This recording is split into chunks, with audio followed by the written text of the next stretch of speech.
Welcome to அல்லி அம்மா சமையல். இன்றைக்கி நம்ம என்ன பார்க்க போகிறோம்னு பார்த்தீங்கன்னா, கார பணியாரம் பார்க்க போகிறோம். வெறும் 5 பொருட்களை வச்சு நம்ம ஒரு ஈவினிங் ஸ்நாக்ஸ் ரெடி பண்ணிடலாம். ஃபஸ்ட்டு அதுக்கான இன்க்ரீடியன்ட்ஸ்லாம் என்னென்னு சொல்லிட்டு பார்த்துடலாம். 10 வெங்காயத்தை வந்து நான் நல்லா சாப் பண்ணி வச்சுருக்கேன். அப்புறம் பச்சரிசி 1 கிளாஸ் எடுத்து வச்சுருக்கோம். உளுந்து வந்து 1 கிளாஸ் எடுத்து வச்சுருக்கோம். ரெண்டுமே வந்து ஈக்குவல் அமௌண்ட்டாக எடுத்து வச்சுக்கோங்க. எந்த ஒரு கிளாஸில் எடுத்தாலும் சரி, எதில் எடுத்தாலும் சரி, ஈக்குவலாக 2 எடுத்து வச்சுக்கோங்க. 7 பச்சை மிளகா நான் எடுத்து பொடி பொடியாக வெட்டி வச்சுருக்கேன்.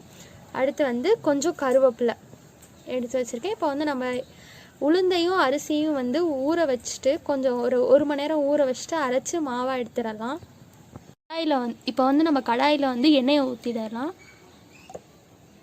அது காயட்டும்.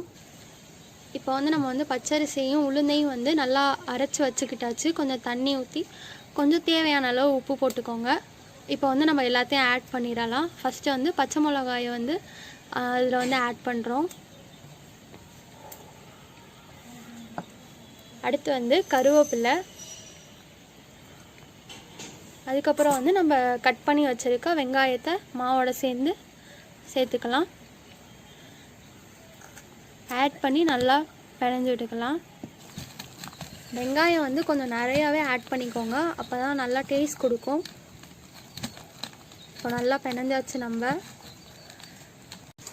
இப்போ வந்து எண்ணெயும் நல்லா காஞ்சிருச்சு. ஸோ நம்ம வந்து வடையை போட்டுடலாம். இப்போ வந்து எண்ணெய் நல்லா காஞ்சிருச்சு. இப்போ வந்து நல்லா கார பணியாரம் வந்து நல்லா கோல்டன் ப்ரௌனாக வரணும். வந்ததுக்கப்புறம் நம்ம எடுத்துடலாம். மாவு நல்லா வலுவலுன்னு அரைச்சிக்கோங்க. அரைச்சிட்டு நம்ம போட்டு எல்லாத்தையும் மிக்ஸ் பண்ணிவிட்டு இந்த மாதிரி போட்டு 5 நிமிஷத்தில் ஒரு ஈவினிங் ஸ்நாக்ஸ் ரெடி நமக்கு. நீங்களும் வீட்டில் ட்ரை பண்ணி பாருங்கள். நம்ம சேனலை சப்ஸ்கிரைப் பண்ணுங்கள். பிடிச்சிருந்தால் லைக் பண்ணுங்கள், அப்படியே ஷேர் பண்ணிடுங்க. நம்மளோட கார பணியாரம் ரெடி ஆயிடுச்சு.